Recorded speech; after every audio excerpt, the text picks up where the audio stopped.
I love New York City. People say it's the greatest city in the world. I say it's the greatest city in the world, except when it comes to the rent. The rent is so high in New York, it forces people to live with each other.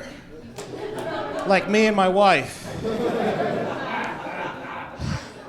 I swear to God, we want to get a divorce, but we can't afford it because the rent is so high. And every time we have an argument, it's always the same thing.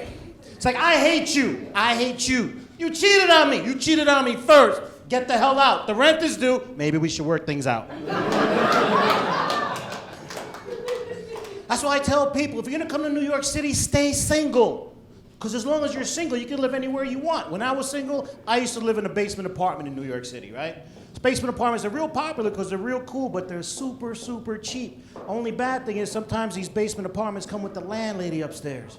You ever have a New York City landlady living above you? It's crazy, because they like to tell you when you're making too much noise downstairs. But they won't call you or knock on your door. They like to tell you with a broomstick. I swear to God, as soon as the music got a little bit too loud, she gave me some of these. Cut that music down there, I'm trying to sleep up here. I didn't give a crap, I gave it right back to her. But like, screw you, witch! What'd you say? Nothing, Mom. I was hungry, the music was loud, I'm sorry. I'm originally from Queens, New York. Nobody usually cares. I love my borough, but it always bothers me that nobody gives it the love and the respect that the rest of the boroughs do in New York City. And I didn't understand why until somebody told me.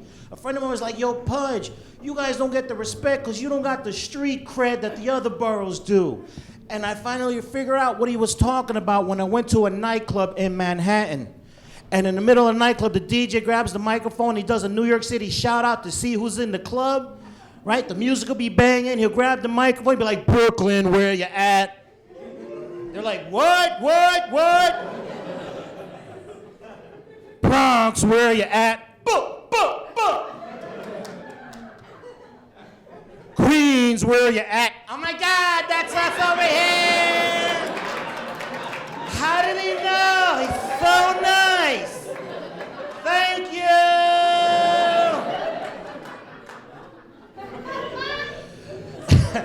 I swear to God, Queens was voted the nicest borough of all New York City because we're the only ones that say please and thank you while we're robbing you. That's our street cred. One thing I'm proud of about my borough is we're the most diverse borough out of all New York City, hands down. We are so diverse. We have a car service for every race in Queens. Swear to God, swear to God. The Mexicans have their own car service. The Indians have their own car service. The blacks have the NYPD. It's awesome. Everyone's getting a ride, just not all to the same place. But it's awesome. I love racism. Racism's funny, right? Because you never know when it's going to come out and hit you out of nowhere. It's just crazy. Like one time, I'm in the supermarket and I'm waiting online to get checked out. And you know how you talk to the person in front of you, like while you're waiting, right? So I'm talking to this guy, we're going back and forth. Finally he pays, he's about to leave. But before he leaves, he turns to me.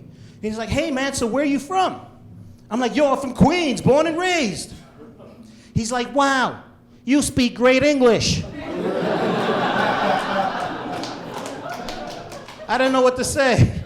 I was like, gracias, gracias. Gracias. Pendejo, gracias. Gracias, gracias. I get that a lot when people first meet me. When they meet me, they always assume that I'm Latino. Yeah, I'm actually only half Latino. My mother's from Colombia, and my father's missing. So, it's only half. And because I was born here, English was my first language. I didn't speak Spanish as a kid. I hardly knew the language, right? But when you come from a Latino family, you always have those Spanish cousins that do speak it fluently. And they used to love teasing me in Spanish because they knew I did not understand what they were saying.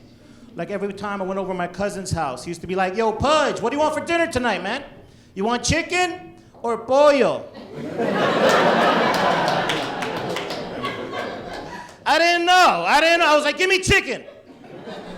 Because I'm allergic to polio. I didn't get the shot. I didn't get the shot. I got a stepfather. His name is Felix. I love him to death because he married my mom and he helped raise me. God bless him. You know, he's everything to me. But he's one of these old school Latinos that I can't take him anywhere because he's always embarrassing me. Because when he talks about people, he doesn't call people by their names. He calls them by their race. In Spanish.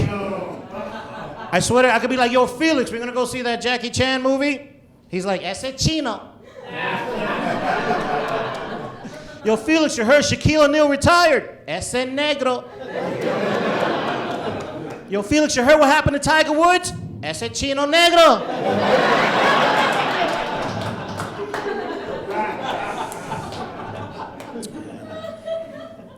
So I'm a dad. I got 2 kids. I love my kids to death, but I hate Father's Day. I'm one of those fathers. Because it upsets me so much because as a father, my first instinct is to give my kids everything, the best, right? The best schools, the best clothes, the best toys, everything. Here comes Father's Day, my day, this one day. And what do I get? I get a tie made out of construction paper that opens up into a card. You ever see one of these? Every year I get it. Happy Father's Day, Dad. We love you. Sign your son and daughter. Now, a lot of people are like, oh my God, Pudge, that's so sweet. How can you not like that? My kids are 14 and 18 years old. They both have checking accounts. Do you know how hard it is to realize that I raised 2 cheap bastards? You know how hard it hurts? And it hurts because these kids, they're so expensive. I mean, kids have always been expensive, but today they're more expensive than ever because of technology, right? It's crazy. Technology has driven these kids up. Oh my God. My daughter, 4 years old, when she asked me for a cell phone. You believe that?